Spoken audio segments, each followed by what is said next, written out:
Welcome to Nuanced Beauty, because the world is nuanced and we think that's beautiful.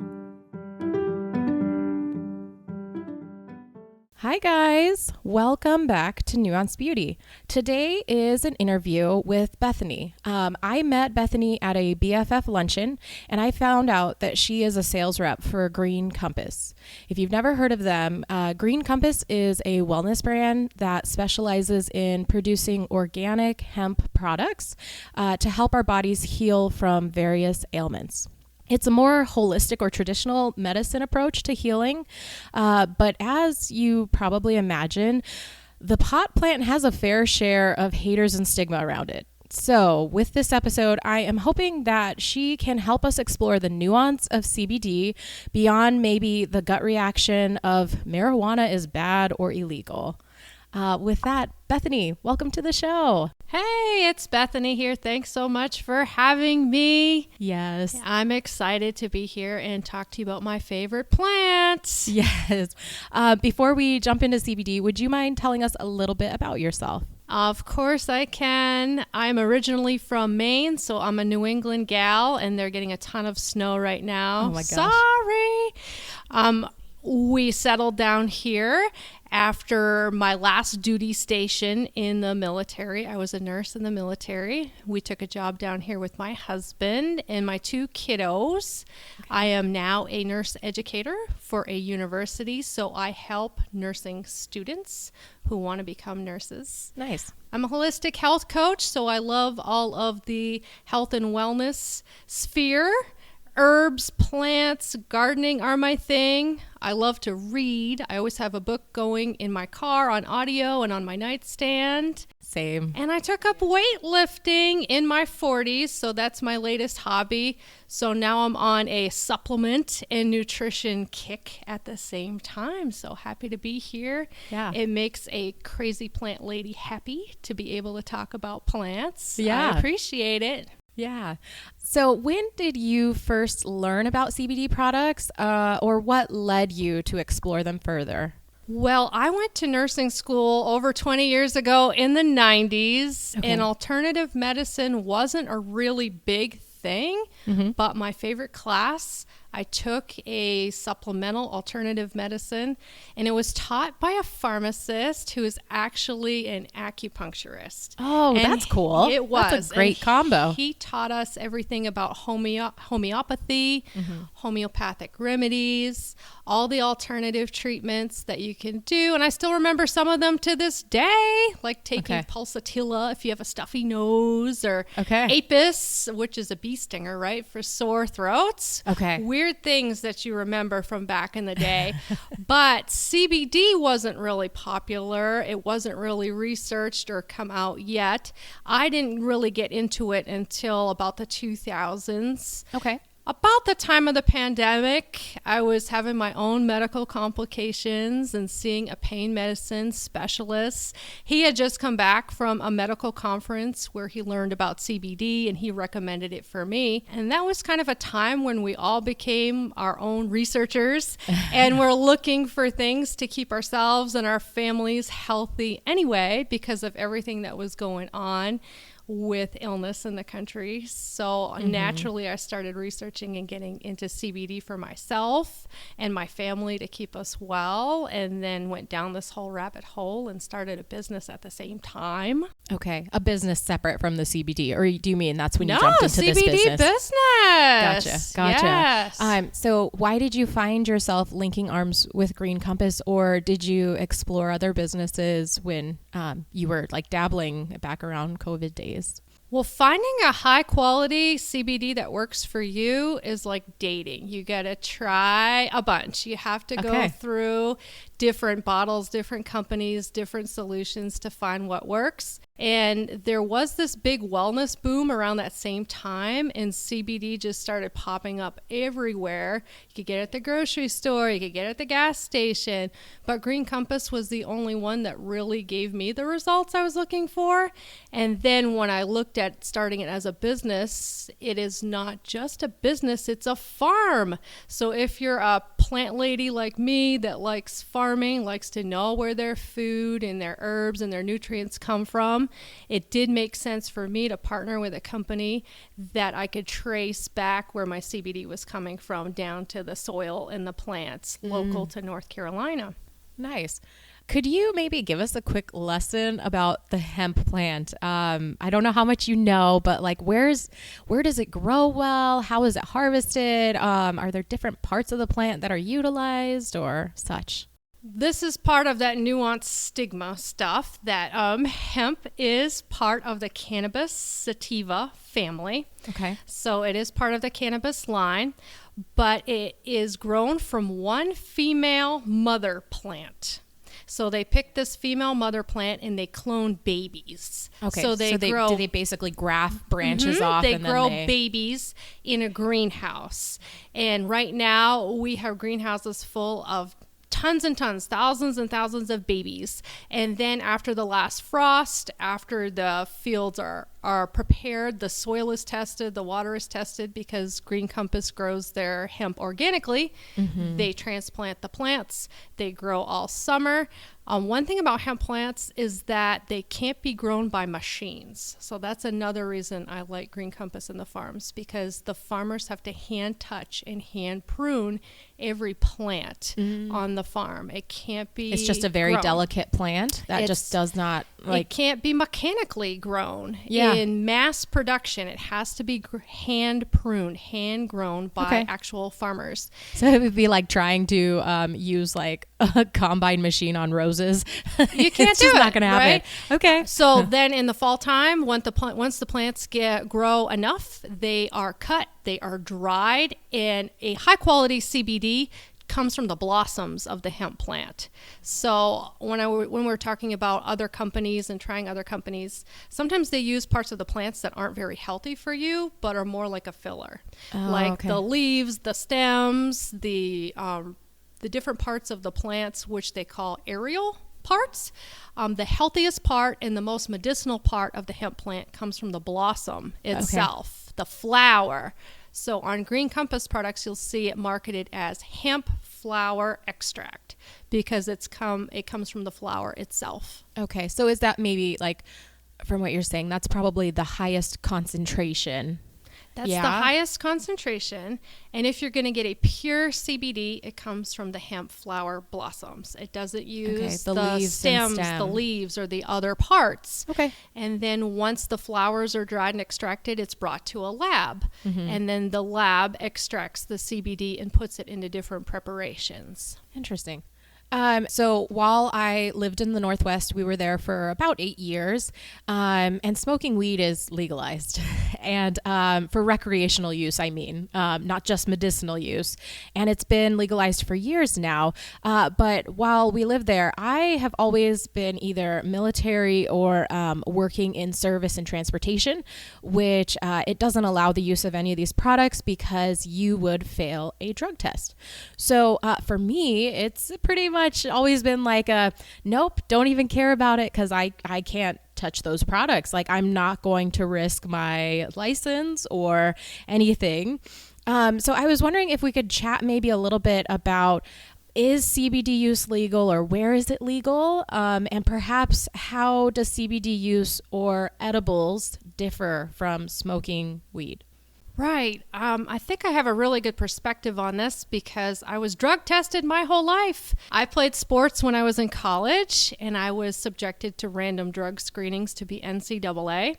And then having a career as a nurse in the military, random on the spot drug screens show up within an hour. Yes. And it's just that type of population, the military population, have to be ready at all times. They can't be influenced by substances that might alter their perception or their decision making, especially if they're working on high risk or high value items, right? Yeah. So for certain positions, for certain jobs like the military or the government, it is not allowed. CBD, even though it comes from a plant, because the market is so saturated with unhealthy products. Companies prey on people that want to feel better and that want to get healthy, and they'll just buy something that says it's CBD and repackage it and repurpose it, and you really don't know what's in there. So CBD is not illegal. The Farm Act Bill of 2018 allowed for the legal sale, growth, and consumption of the hemp plant. Okay. So since 2018, it has been legal, but that and wasn't that's like federally, like federal nationwide in the U.S. Nationwide. Okay. 2018, the Farm Act Bill, but it wasn't always that way. Hemp has a large history and a robust history here.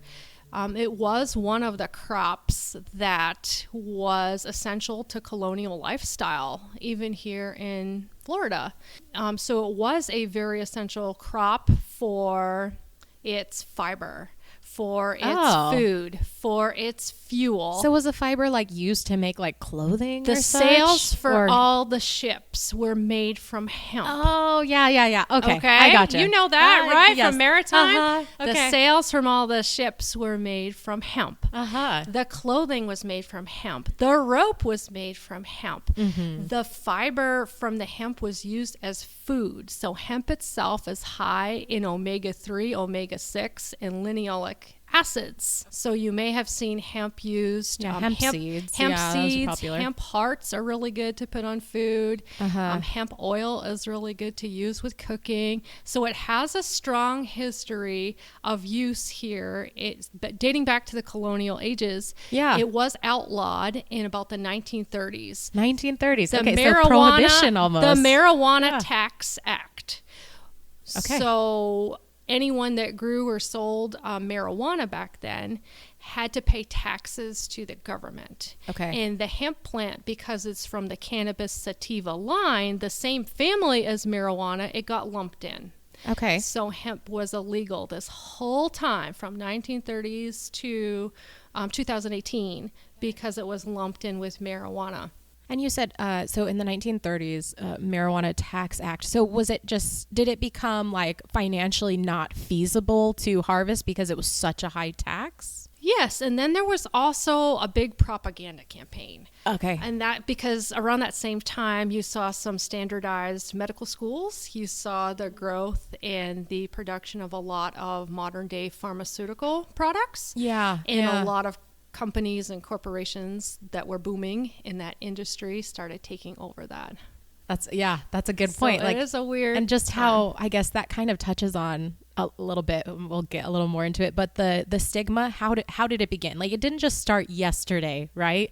Like if it back in the 1930s, and then you have the pharmaceutical industry growing and kind of influencing our medical approach to medicine, it really took the forefront. And so this other potentially alternative medicines really got kind of put to the wayside for so long. And not it's quite just a history. the alternative medicines, but all the other uses that hemp can provide. It grows faster than trees. It's stronger than bamboo. It's so good. Oh, okay. I even have shoes made out of hemp because they're so durable and they're antibacterial. It's all these good things that come from the hemp plant.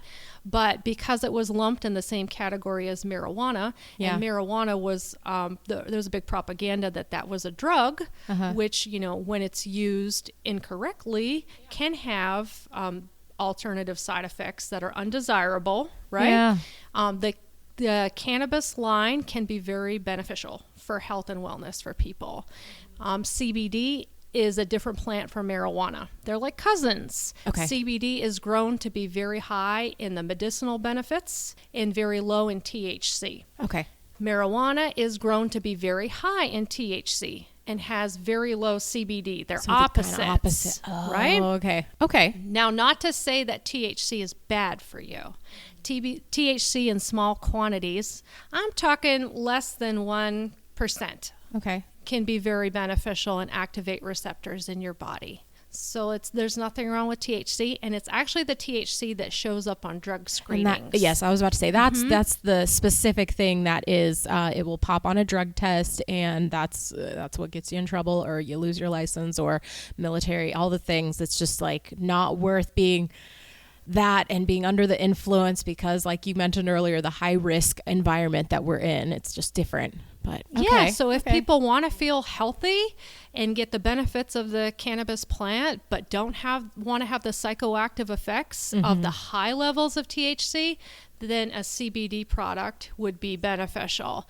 And drug screens do not screen for CBD, but we do recommend that people who are in certain fields not take it unless they get it from a high quality source that they can actually see that there's no THC in the product. So there's different types of CBD. There's full spectrum. So that is the CBD with that little tiny bit of THC to activate receptors. There's broad spectrum, where the CBD has been processed a little bit more to take all the THC out of it. Oh, okay. But still have all the plant benefits. And then there's isolate, which is just straight CBD. There's nothing else, no other plant benefits. And when I say plant benefits, there's many different cannabinoids in the hemp plant that are beneficial. Okay. There's flavonoids, there's terpenes, there's over 100 different cannabinoids that we haven't even discovered yet, like CBN, CBG, CBDA, all of these other things that could be helpful to us. And because our company is a hemp farm, we can go one step further and extract all these other like specific molecules, profiles or properties, compounds, I guess you can call them. Yeah. We call them cannabinoids. And but that might be kind of a out there term for people that work with our body. Okay. So you don't always have to take CBD or THC to get the benefits of the hemp plant. Interesting. So are you aware of any larger studies that are out there that kind of show the effectiveness, or is this sort of kind of goes along with the stigma where the general public is still very wary of research and trials?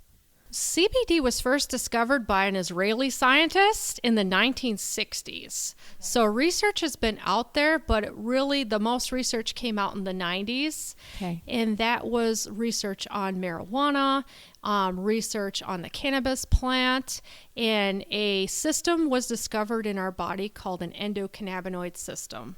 Okay. So this system has receptors all throughout our body. Is it related to the nervous system? It's mostly the nervous system. Okay. But it does interact with like lymph system, digestive system, immune system, but mostly nervous system. And we have receptors for cannabinoids in our body. We naturally produce our own. Those are called endocannabinoids or endogenous. Like we make our own. We just didn't know that until research came out in the 90s.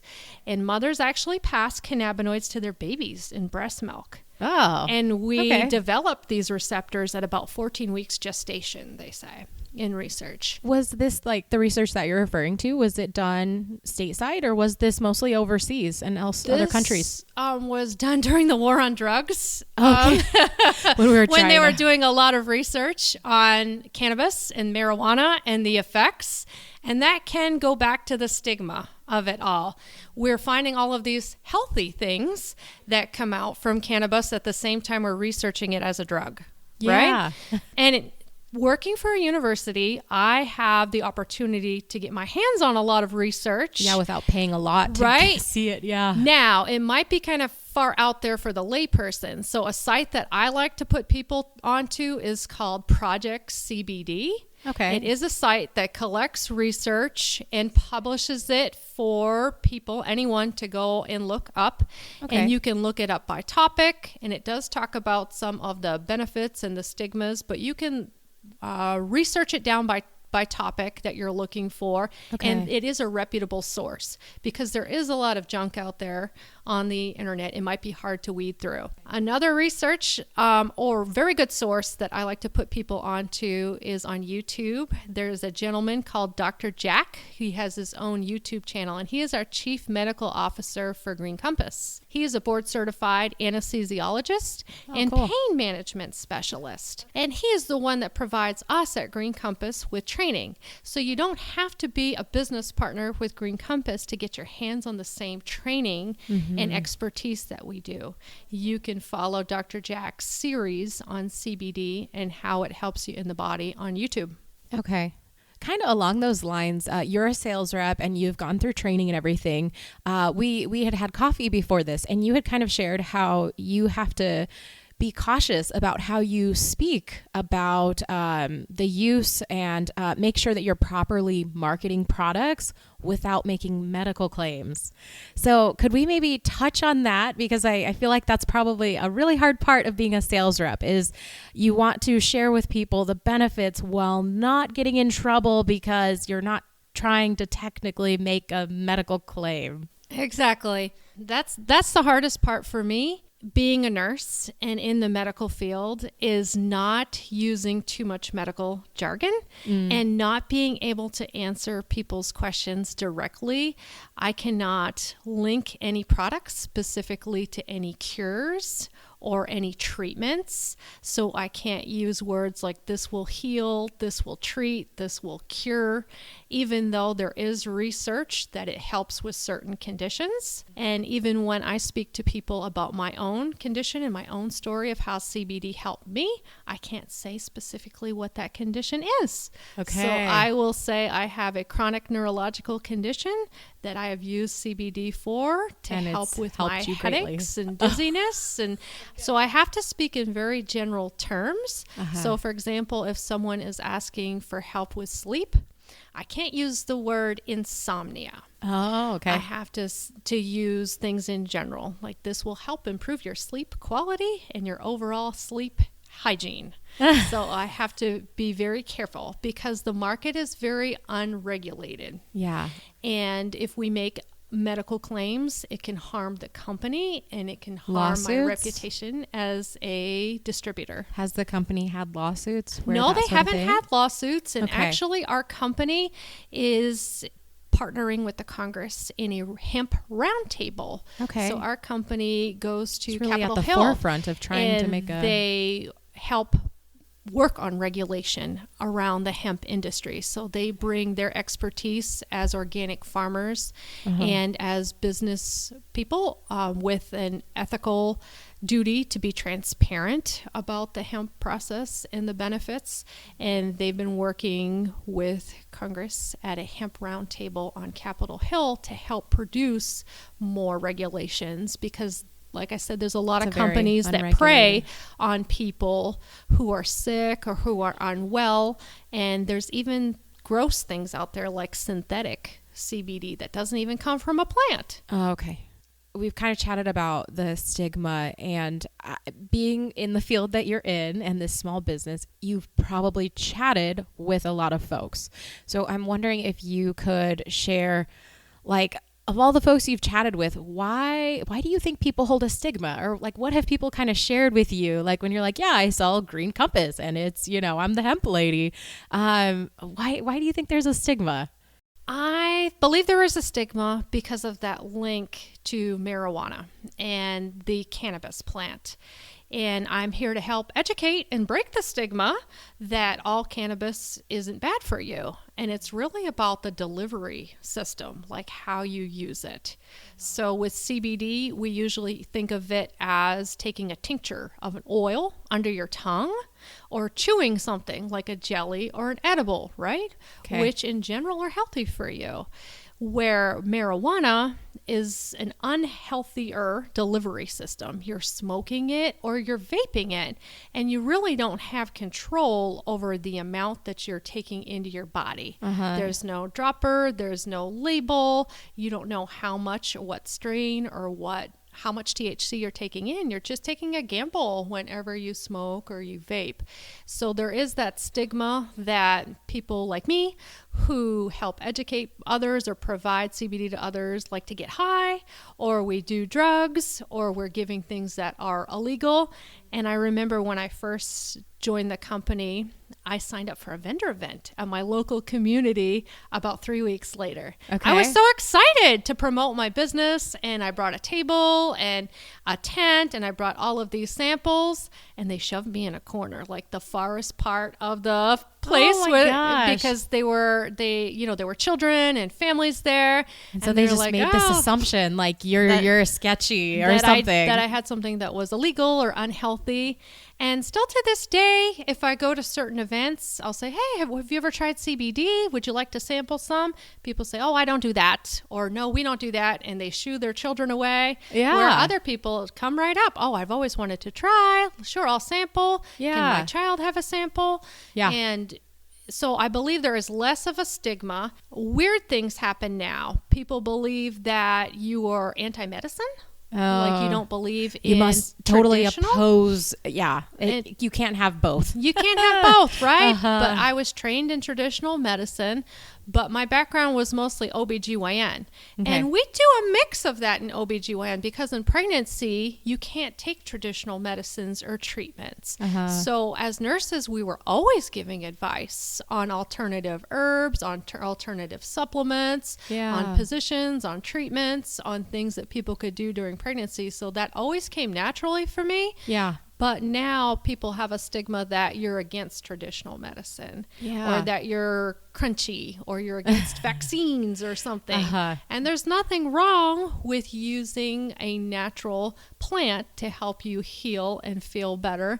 And a lot of people these days are being really skeptical about what they put in their body, and they're becoming their own researchers anyway. So for me, linking them up with Green Compass where they can track and trace exactly where their CBD is coming from makes them more apt to give it to their children because they feel comfortable, or giving it to their elderly mother or even their pet because they feel like they know where it comes from and that it's a clean product. And so do you think that the culture is shifting? I mean, it sounds like yes, like sounds like there's a little bit more curiosity and a little more willingness to try the products. I feel like the culture has shifted, and because there is a huge boom in the CBD industry, it does require some more education. You see companies putting CBD in chocolate, putting CBD in coffee. There's companies that put CBD in shampoo, but we know it only works if it activates receptors in your nervous system. Okay. So but how would coffee or shampoo? Well, I'm thinking just shampoo. Like if you're putting shampoo, it is technically touching your skin and topical. Right. So it's not enough in the shampoo. You're just scrubbing it in and washing it out. Boom. Oh, right? Okay. And your hair itself doesn't have receptors. Yeah. It needs to go on your scalp. Yeah. So just using a regular CBD oil on your On scalp would as be a treatment once a week would be so much more controlled beneficial. delivery maybe. Yeah, than paying extra for products that have CBD in them and you don't know how much or what kind or where it's from. It's weird. Or if you do have like a CBD infused coffee, your digestive system is going to break it all down. Oh, like the stomach acids? It doesn't actually. Yeah. So is the best, I guess, delivery, like you said, CBD oil. So a topical delivery is probably the best controlled delivery? So topical means on your skin. Yes. So you can use CBD on your skin in the form of like a CBD cream. Okay. Like a pain cream, an essential oil and CBD roll on, or you can rub CBD oil directly on your skin and it'll absorb through the tissue into your bloodstream and receptors. Sublingual is the most common delivery. That's where you have the bottle with the oil in the dropper. You can control the amount that you give yourself because you pull it up in a dropper and drop and hold it under your tongue. Oh, under the tongue is the common. Okay. That way you're bypassing the digestive system. You're holding it under your tongue and it's absorbing under your tongue and then into your bloodstream. And you control when, how much, how often you give yourself. So I'm wondering about gummies then. Jellies is a hot topic. Yeah. Is that still kind of in the midst of it is. varying? And for me, that's the highest potency, but only if you get jellies in a certain way. Okay. If you just buy jellies at the grocery store that have CBD in them, your stomach acid's going to break it all down. Your digestive system has to send it to the liver through the first pass effect before it even hits your bloodstream. So you need to get a jelly that's nano enhanced. Oh, so is this similar to like, because I do a fair bit of supplements here and there, but like liposomal vitamins, it's there's a coating, like fat it's within a soluble. fat. Yes, right. Exactly. So is that kind of what Sort we're talking of. about? No. When you nano enhance CBD, you decrease it to 4,000ths the size of its molecule. Oh, and you emulsify it in water because our body is like 90% water. So it absorbs on contact in your mouth and as soon as you hit the stomach. It doesn't have to be digested and go through the liver and your bloodstream. Okay. So you have 90% more absorbency than just an oil tincture under your tongue. Okay. Which so it's potentially, so that sounds like it's potentially much more potent, but like you said, the delivery system, having it very small particles allows it to get into the bloodstream and not just like be eaten up by the stomach acid and never. Exactly. Okay. Exactly. Interesting. Now that method is more costly because you need a lab to do that, You have right? to actually You produce can't that. just nano-size CBD molecules. It just doesn't Gonna put happen. it in a blender. Right. Yeah. Right. Okay. And then at Green Compass, we're a health and wellness company. So you won't find any unhealthy methods, and we are all USDA certified organic. So we won't have any of those unhealthy delivery systems that have the stigma attached to them. Yeah. Are there many CBD companies out there with that certification level, or is that kind of, not as common? It is not as common because every part of the process needs to be tested and certified if you're growing your own hemp. Mm-hmm. So the soil has to be tested, the water has to be tested, and all of the additives that you put to emulsify the CBD into those different delivery systems have to be organic. Okay. So for example, with our jellies, we use organic tapioca. Every part of the process has to be organic in order to earn that certification. And that's a issue with a lot of the products that you see out in the market. You can get CBD at the grocery store, but you don't know what all of those substances are in the bottle.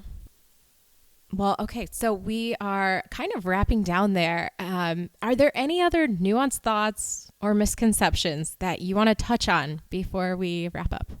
Yeah, I think a lot of people say, I've tried CBD in the past and it didn't work. Okay. And they just give it a one-time shot.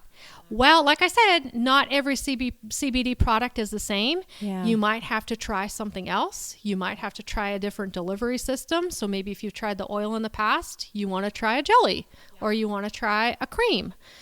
Also, there's other parts of the hemp plant that you shouldn't rule out. So studies have shown the best for sleep is CBN hemp. Okay. Not CBD.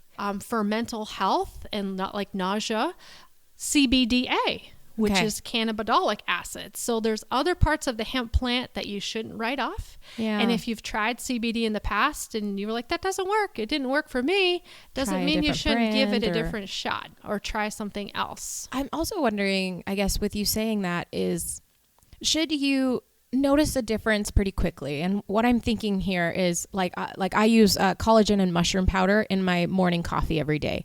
And I have had folks who are like, well, is it worth it? Like, is it worth the price? Does it actually do anything?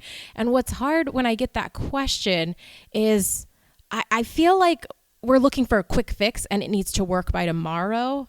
And if my nails aren't like long and beautiful by tomorrow, this collagen didn't work. If my skin doesn't look glowing by tomorrow, why am I wasting money on it? If my brain isn't more clearly functioning, why would I use mushroom powder? And so what I'm getting at there is I kind of tend to answer that with, well, I don't think it works instantly.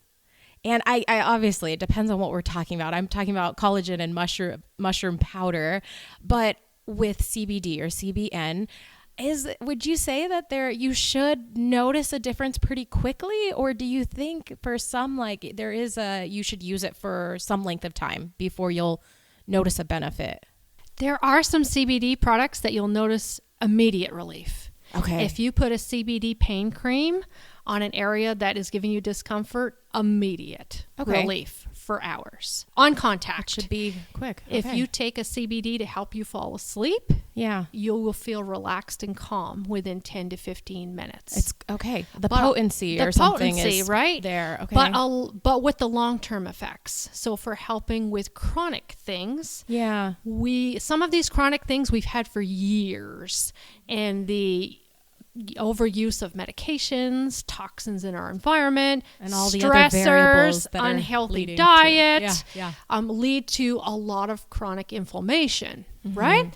And that's not something that you can take care of overnight. CBD and hemp products do have a cumulative effect. So the longer you take it, the better. You were talking about collagen, right? Yeah. It takes about 21 days for our skin cells to even turn over, right? Yeah. So how would we see new skin By cells tomorrow. immediately? You might feel better and your digestion might feel a little bit better, or you might feel more energy. But for long-term effects, it takes a few weeks. Okay. So we usually say if you're going to try a hemp product, try it for 30 days. At Green Compass, we do have a 30-day money-back guarantee, so you can send it back and try something else if you don't feel like you were getting the results that you were looking for. Okay. So yeah, you'll feel some things immediately, Yeah. especially with the topicals, especially a sense of calm, a sense of relaxation, and a clear mind. But a lot of it takes time. Interesting. And that's stick good with to it. know. Like, yeah, Stick with there's not everything is immediate, but like you said, there are some things that are more potent, and it will be, you'll notice a difference right away. Yeah.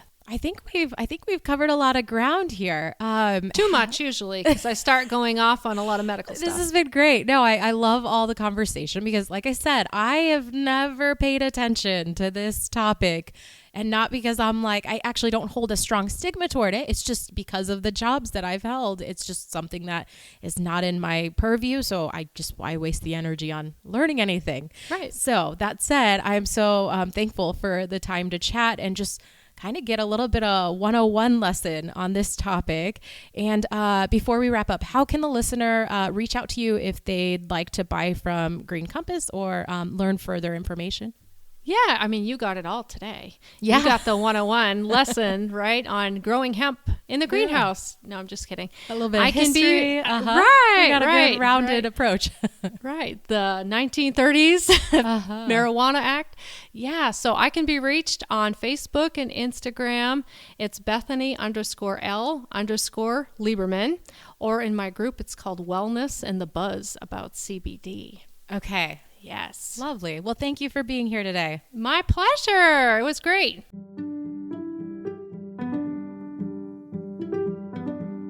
Thanks for joining us today. I hope you enjoyed this episode, and in the spirit of nuance, I hope you found something that you could agree with and you could disagree with, and still choose to lean in. Give us a follow, rating, and review, and consider sharing this episode with a friend to continue the dialogue and help us grow.